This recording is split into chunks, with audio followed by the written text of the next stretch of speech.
Assalamualaikum warahmatullahi wabarakatuh. Alhamdulillah. Wassalatu wassalamu ala rasulillah wa ala alihi wa ashabihi wa man tabi'ahum bi ihsanin ila yaumiddini amma ba'du. Qala Allah Ta'ala, Qul huwal qadiru ala ayyab'asa alaikum azaban min fawqikum aw min tahti arjulikum. Al-ayah. Pemirsa kaum muslimin yang dirahmati Allah Subhanahu wa taala, Allah Subhanahu wa taala menjelaskan di dalam surah yang ke-6 bahwa Allah Ta'ala maha berkuasa untuk menurunkan azabnya dari langit dan dari bumi.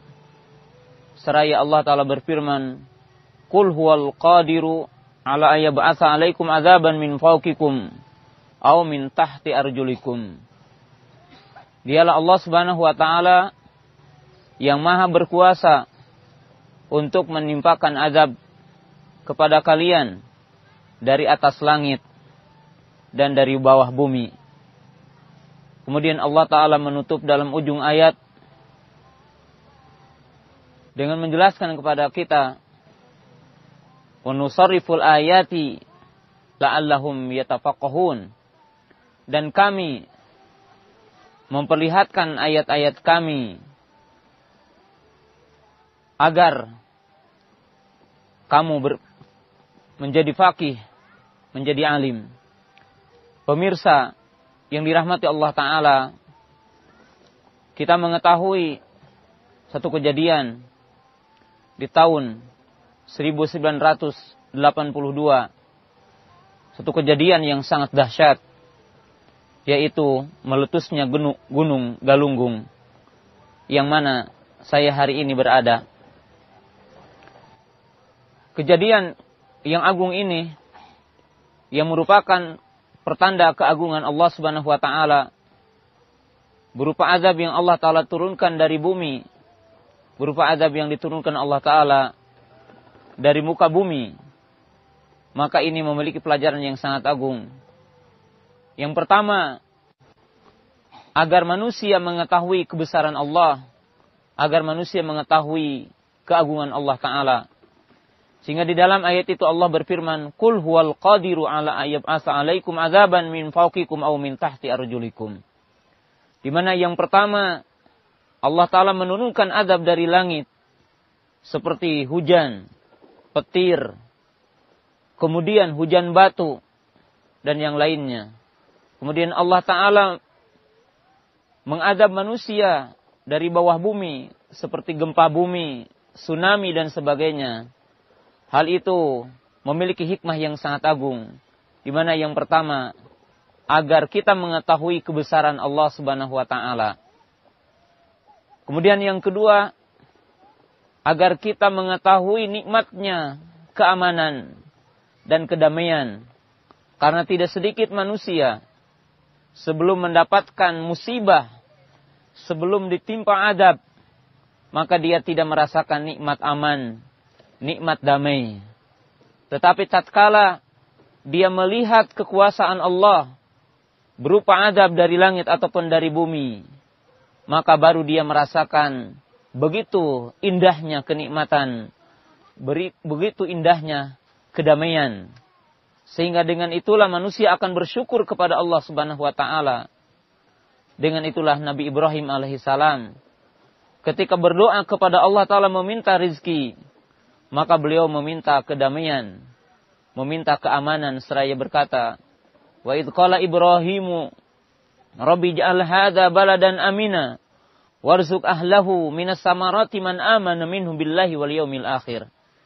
Di mana di dalam ayat yang mulia ini Allah berfirman dan mengkisahkan, dialah Nabi Ibrahim ketika berdoa kepada Allah, Ya Allah, jadikanlah negara ini negara yang aman, damai, sentosa, dan karuniailah penduduknya dengan rizki, dikeluarkan buah-buahan, dan seterusnya.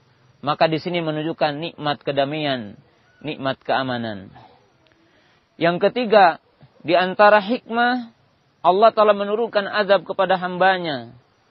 Hal ini agar manusia mengetahui bahwa sesungguhnya adab yang ditimpakan kepada hambanya adalah disebabkan dosa yang diperbuat olehnya. Oleh sebab itu Allah Ta'ala berfirman, fakullan akhadna bidanbihi.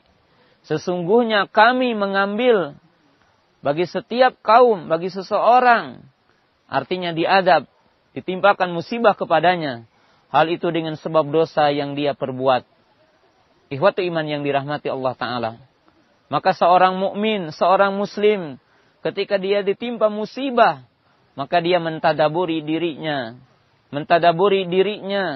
Sehingga dia melihat dirinya, apakah dia melakukan dosa-dosa, apakah dia melakukan maksiat kepada Allah Subhanahu wa Ta'ala. Karena tentunya Allah Subhanahu wa Ta'ala tidak menurunkan adab kepada seorang hamba, kecuali salah satunya disebabkan maksiatnya seseorang itu kepada Allah Ta'ala. Dan hikmah yang keempat, ketika adanya adab dan musibah yang menimpa kepada seseorang, ketika Allah Ta'ala menimpakan musibah kepada seseorang, hal itu menimbulkan satu amalan yang sangat mulia, agar orang iltija, iktimad, arruju ilallah. Dengan itulah manusia akan kembali kepada Allah Ta'ala, akan meminta kepada Allah Ta'ala. Disebabkan seseorang mengetahui tatkala ada musibah, ketika ada bencana, maka dia harus menghadap kepada Allah Ta'ala, berdoa kepada Allah Ta'ala, berlindung kepada Allah Subhanahu wa Ta'ala. Dan di antara hikmah yang bisa kita sampaikan dalam kalimat yang singkat ini, dengan adanya musibah dan bencana yang menimpa kepada orang, di mana timbulnya ibadah yang sangat agung, yaitu as-sabru wal imanu bitakdir. Di mana salah satu hikmah yang sangat agung dengan adanya musibah, kita beriman bahwa segala sesuatu yang terjadi kepada kita dengan takdir dan ketetapan dari Allah Ta'ala. Lalu seorang muslim bersabar, menerima kepada ketetapan Allah Subhanahu wa Ta'ala, kembali kepada Allah, melakukan kesabaran, bahwa apa yang menimpa kepada dirinya dijadikan satu wasilah oleh Allah Subhanahu wa Ta'ala kepada seorang mukmin, agar dia beristighfar, agar dia bertaubat, agar dia beramal, melakukan kebaikan-kebaikan.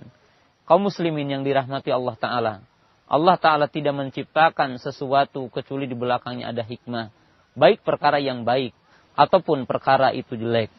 Dengan itulah Rasulullah SAW mengatakan, wasyaru laisa ilaik, bahwasanya seorang mukmin tidak menisbatkan kejelekan secara mutlak kepada Allah Ta'ala. Yang dimaksud, seandainya pun Allah Ta'ala menciptakan sesuatu yang jelek, maka sesungguhnya di belakangnya ada hikmah kebaikan yang wajib kita renungi. Pemirsa yang dirahmati Allah Subhanahu wa Ta'ala, jadi di sinilah seorang mukmin mesti dia faqih kepada apa yang ditimpakan oleh Allah Ta'ala kepada dirinya, mengambil hikmah dari segala sesuatu yang menimpa kepada dirinya. Wa akhiru da'wana anil hamdulillahirabbil alamin. Assalamualaikum warahmatullahi wabarakatuh.